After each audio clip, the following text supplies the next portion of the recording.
Allah Subhanahu wa taala melahirkan nabi kita Habibana Muhammad pada tanggal berapa? Pak tanggal berapa?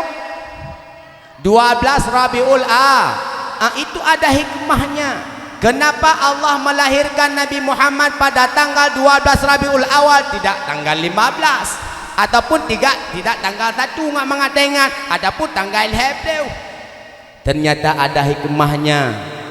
Anak-anak lun, Nabi Muhammad dilahirkan pada tanggal 12 Rabiul Awal karena Nabi membawa 12 risalah.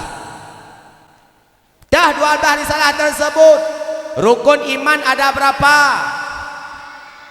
Apa kali mong? Padum? 6 rukun Islam.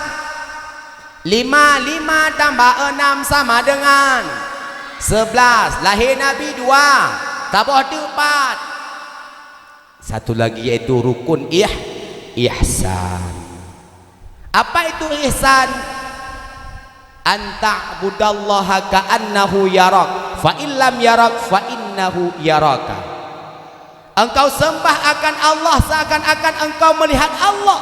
Jika kamu tidak bisa melihat Allah, yakinkanlah Allah itu melihat engkau. Itu ihsan. Mesena ihsan roh dah pupuk dosa mi. Hari dah ibadah dia nak kegop Allah dia handroh dah pupuk dau.